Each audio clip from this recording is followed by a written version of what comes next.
Okay. So I think it was a couple of weeks ago it first came to our attention in prayer, the topic of what is referred to at the moment in the press as assisted dying. And, this has been weighing on me as a subject, and I've had a chat with Mick about it, and I think it's important to speak to you about it. I think Wednesday evening is probably the right format for that. Kez is going to be recording my comments this evening, so other people who aren't here can catch up. But there'll be space for, questions at the end that we won't record. But I approached this subject with trepidation, more trepidation than normal. Partly because I am not someone who myself has yet to face either being at the end of life in an extreme suffering myself, or having to care for someone at the end of life who's in extreme suffering. And I don't know all of you well enough to know whether or not any of you have been in a similar position in the past. And so just talking about this stuff might bring up occasions in your mind that are quite difficult. And it's difficult to be sensitive in that regard. And my other concern is that as we talk about these things, it's easy to talk about it in the abstract, and it's easier for me to talk about it with a degree of precision and zeal. And it's easy for all of us to get into that mode, particularly if we're cutting against worldly ways of talking about things. If we feel like there's a battle on, and that makes it then difficult to consider that at the heart of this, there are people who are suffering, there are people who are tempted outside of this topic of assisted dying to commit suicide as well. So I'm hoping that I can be both sensitive and appropriately precise this evening, but please do bear with me. And if you struggle with these matters, I really do hope within the context of our church family, there is someone you can talk to, either about your own temptations or what you've been through in the past, or you can come and talk to me if you feel confident to do so about the pastoral side. But I feel like it's necessary to speak about this at the present time, firstly because I feel the need to equip you and also to re-equip myself for your own thoughts and your own conversations that might happen in the next month. Of course, these things come up at various times, but in the next month, currently scheduled for November 29th, an MP is bringing a private member's bill that would change UK legislation to allow or facilitate assisted dying. And this would be for the first time in this country, as I understand it. Now, as some of you know, private members' bills in Parliament often don't get very far, but there does appear to be a surge of popular support for a change. There's lots of MPs from all parties that are in favour of it. It's not quite clear at the moment where the balance of MPs' consciences lie on this matter, and it does seem there's a reasonable possibility we might be about to see a law change.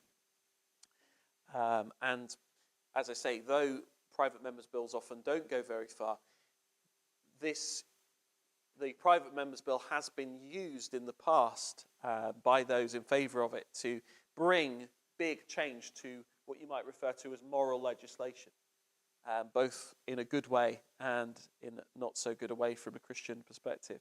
So it's a good time to pray about this matter. So now is the time to pray for the authorities, for your MP, to perhaps even to engage with them.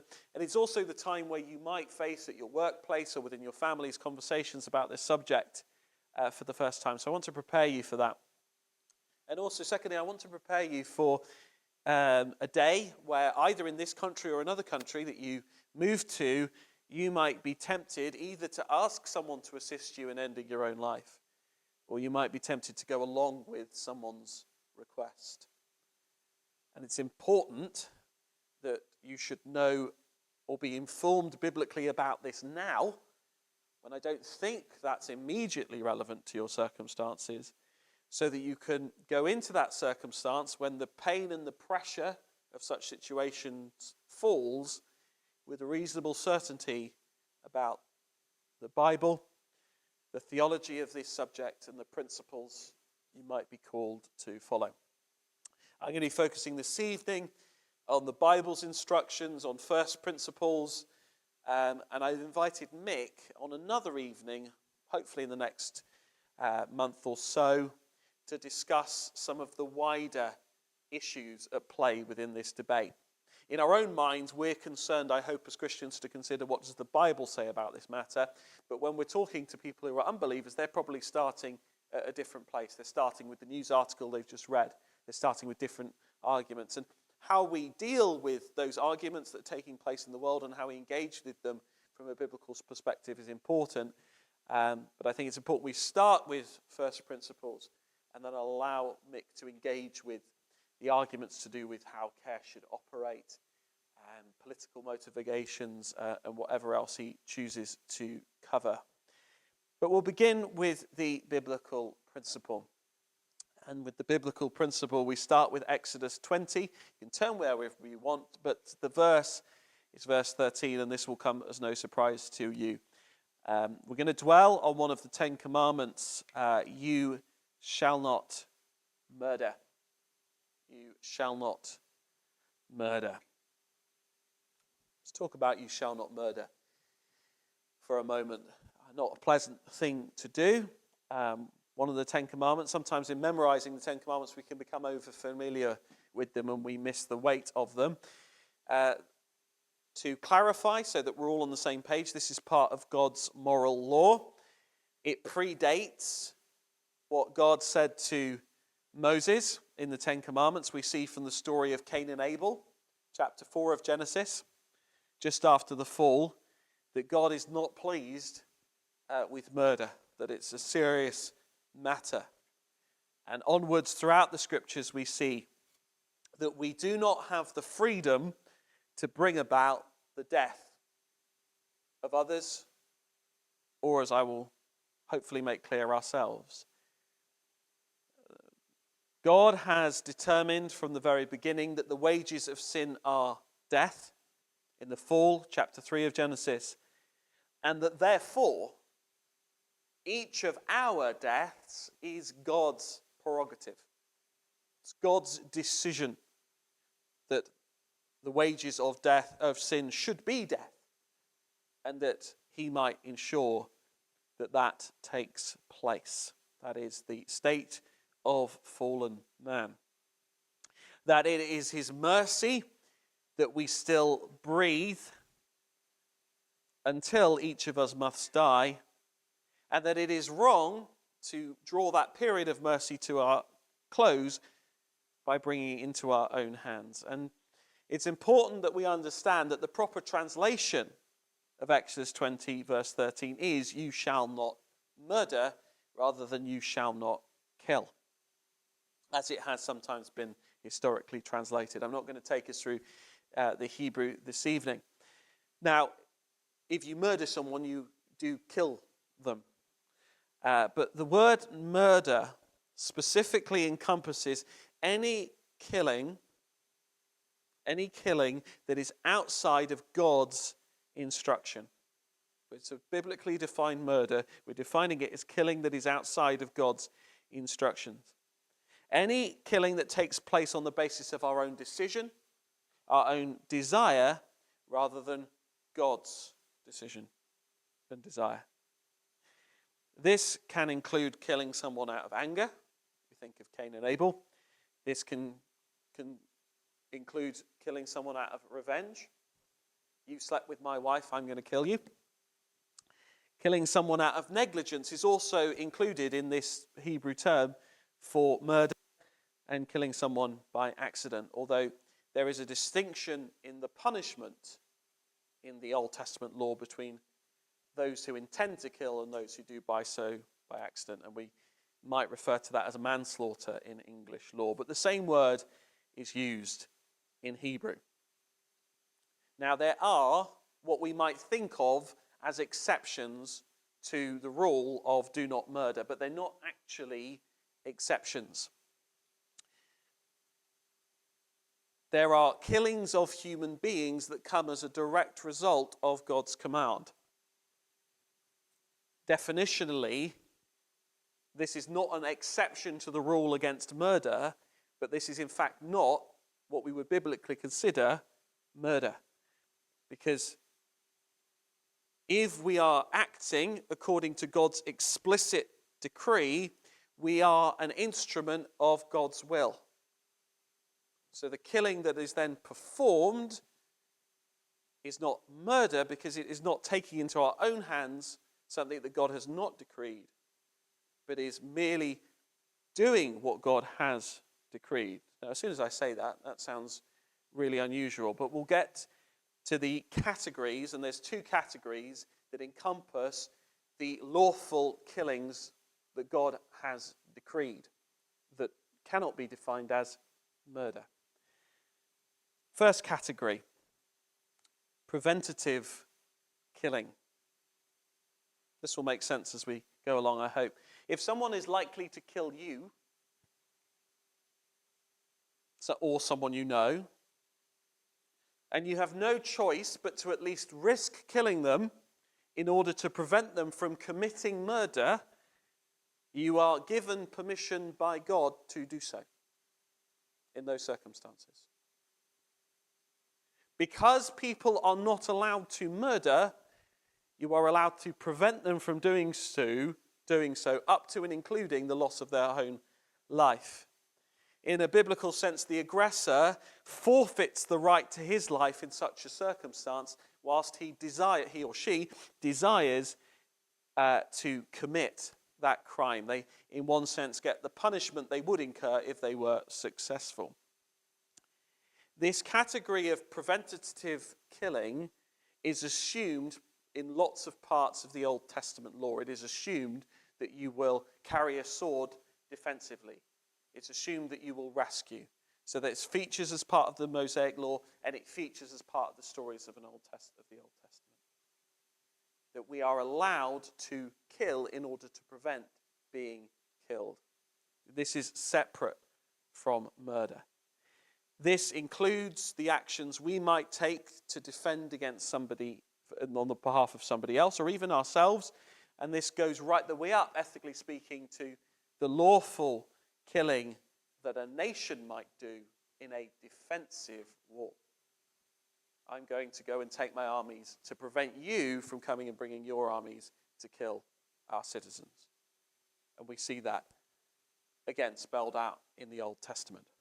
So that's the first category. As I say, not an exception to the rule of murder, but a type of human killing decreed by God that, because it's decreed by God, is acceptable. It is not murder because it does not transgress against God's decree. The second category is that the instructed punishment for committing murder is to forfeit one's own life. There is an authority given to governments in both Israel and secular governments in a New Testament context that if someone kills, they can be killed for that crime. Again, that killing, authorized by God, given to the government, is by God's decree and will that a person should die, that they should pay with their life for the life that they took. Now, that does not mean that a nation has to carry out the death penalty, but that if they do commit the death penalty, if they do execute someone for committing murder, they have not themselves murdered. That cannot be counted as murder. It does not transgress God's law. Now, whether a nation should or shouldn't, and what that means in the New Testament context is a wider topic that I'm not going to go into in any more detail this evening. But this category of authorized governments and governments authorized in defensive war are the only occasions where governments are authorized to kill by God's decree. Governments are not, to come to the topic, authorized to kill by any other decree. Because these two categories are within God's decree according to the scriptures, they are not murder. And that everything else, therefore, is. And I want you to understand this evening that murder is an affront to God for many reasons. I'll just list some of them, and they're interconnected. Because it is a destruction of his created image bearers.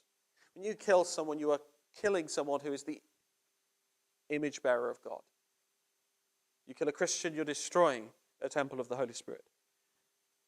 Because it is a taking into your own hands that which is God's. Because when we do it, we pretend to be God, that we meter out judgment. That we go against God's explicit command. And because it takes the gift of life from another person. So most of it, we are sinning against God. We're also sinning against another person. But it's important to lay that out because there are those that argue, well, the main problem with murder, according to the Bible, is that you're taking away someone else's opportunity for life. But therefore, if someone's not having a fulfilled life, if they've got no prospect of a good life, that it's not murder to take their life away. As if that's the only consideration where murder is concerned. But the fact is that murder is first and foremost a sin against Almighty God, as well as against the person. And we need to bear that in mind. That is why fundamentally Christians do not commit murder. To come more closely to the topic, it's important to make these distinctions, I think. There is no particular distinction between murder and what we refer to as suicide. So far as to commit suicide is to commit self-murder. It is a final sinful act, although some might commit suicide not in control of themselves for various reasons. And to assist someone in committing suicide is to assist in murder.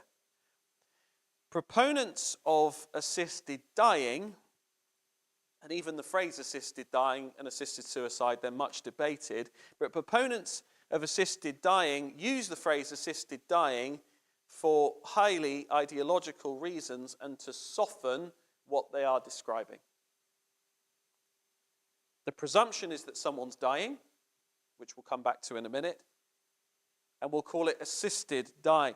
If we were to speak plainly and biblically, we might describe it as assisting in self-murder. And if we only ever use that language, it would be easier for us to remember exactly why it's wrong. Because thou shalt not murder. That is not to say that the phrase assisted suicide is not reasonably accurate, but I do think the notion of assisted dying is deliberately obscuring the truth of what is going on in that situation. We cannot kill ourselves or help people to kill themselves because we have not been given the right to do so by God. Pain, suffering in our own lives, in the lives of others, might cause us to be extremely tempted in this regard. But unfortunately, perhaps, no amount of pain or suffering justifies taking death into our own hands. Now, it's necessary at this point to make a distinguishment between what we've been talking about in terms of assisted suicide and pain relief. What we are not talking about, and the proponents of the new legislation are not talking about, is forcibly keeping someone alive with excessive medical measures. We're not talking about resuscitating people over and over and over and again that isn't actually doing them any good. We're not saying that because of the do not murder, you therefore have to keep people alive indefinitely. That is not what we're talking about when we're talking about assisted suicide or assisted dying. That is a different category and a different conversation. This does not mean that we can't give pain relief to those who are dying. In Proverbs, we read, "Give strong drink to the one who is perishing, and wine to those in bitter distress." That's what Solomon has to say about it. Now, if you were to give vodka to someone who's dying, or more likely in our culture, an opiate painkiller, that might bring their death a little sooner. But where there is a reasonable presumption of death from this proverb, at least, pain relief can be administered, and we might have to take into account that a slightly earlier death might be a byproduct of that. This is ethically a grey area. Legally, morally, it is generally agreed that such things already take place in the United Kingdom. But just to be clear, though I've read the proverb, those who advocate for assisted dying are not talking about pain relief during end-of-life care. That is not what we are talking about. That is not what they're proposing. That, again, if you're a nurse in a hospice, exactly where you should draw the line on that is a whole discussion in itself. But it's not what we're talking about. And it's not what they're talking about either. Then we come to this phrase, I think, terminal illness. Terminal illness. Some might argue, some have argued, that if God is already killing someone, then this is clearly God's will, his decree that they are going to die. Therefore, I can speed that along and be in keeping with God's decree. And so alleviate suffering. It's a powerful argument. But unfortunately, the decision to conclude that someone is terminally ill or perhaps even terminally dying, and exactly when that person is going to die, is beyond absolute certainty. The details of the proposed bill are not yet clear, but a proposed bill that came before the House of Lords in the summer suggested that those who have been given 6 months to live should be given the right to assisted suicide. And the difficulty we have with that as Christians is that we would remind doctors and politicians that, and they know this, that doctors are fallible. They do not know when someone is going to die.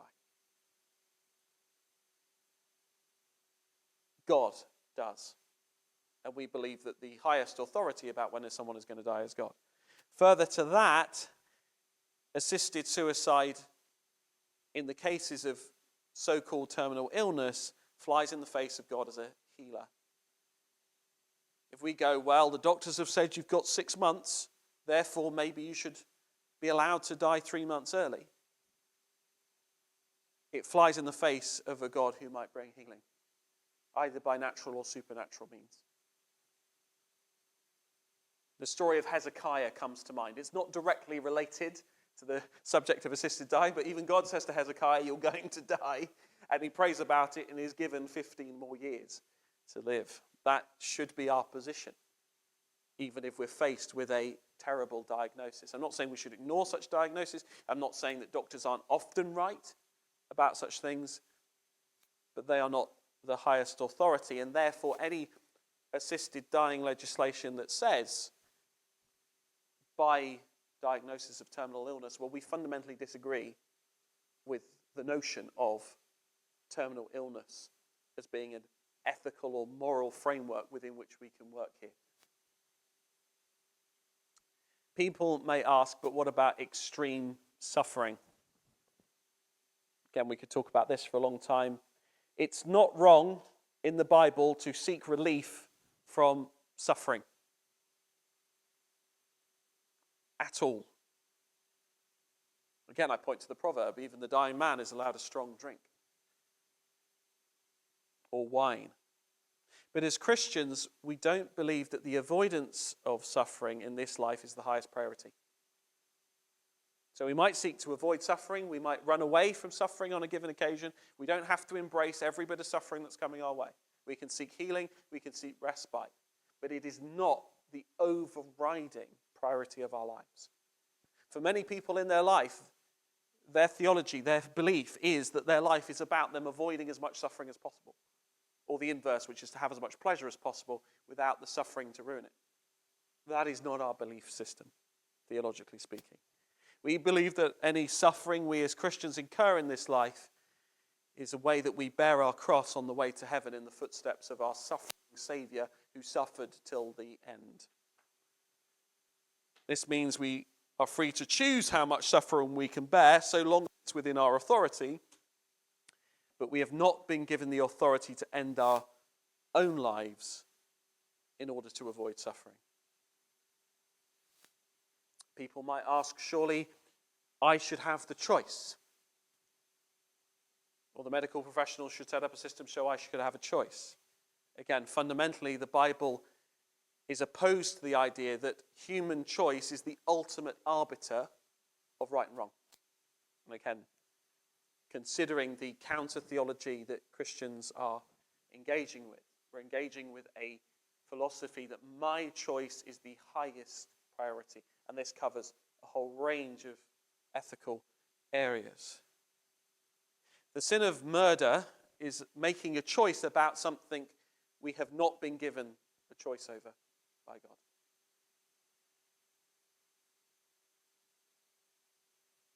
This is where the conversations about assisted dying naturally cross over with the abortion debate. We once again have a pro-choice versus pro-life argument. Lots more I could say, but I'm just going to conclude with this practical reality that we understand as Christians. And I think this is something we would find a way of gently impressing upon someone who was tempted in this regard. We who are believers, who might be tempted in this way, know that to live is Christ and to die is gain. For ourselves, we know that we will die when God commands, and we suffer until then, until he is ready to take us home. I think that the take me home prayer is completely biblically legitimate. Completely biblically legitimate to turn to the Lord in our hour of suffering and say, take me home. In fact, it's legitimate during any pleasant day of life to say to the Lord, Lord, I'd love to go to heaven today. Provided such a prayer doesn't become a demand, take me home or else, or we decide, Lord, take me home or I'm going to take me home. That doesn't sound like the right way of engaging with God. We have an opportunity to be a witness to those around us in our suffering until the end, as Christ has suffered, and we leave it into the hands of God exactly how long he will help us endure through until he brings us home. So far as we wish to flee the temptation of killing ourselves, and we want to flee the temptation of asking someone else to help us do it in our moment of suffering, we want to finish the race well, we might choose to advocate to live in a country where the law prevents such temptations or reduces the amount of temptations placed upon us and upon our brothers and sisters and upon our parents and grandparents. That we might not be tempted by our emotions in such a time and the difficulties that we face to take into our own hands what is God. So if we are a Christian, that's what we're wrestling with. But what about unbelievers who are tempted in this way? Unbelievers you might interact with, unbelieving parents, grandparents. Let's be clear. They, and those who argue for this, might believe that their suffering will end if they commit suicide. But brothers and sisters, unfortunately, we know better. We know that those final hours of extreme suffering might be the last opportunity that person has to turn to the Lord. And that if they commit suicide, their suffering will become eternal.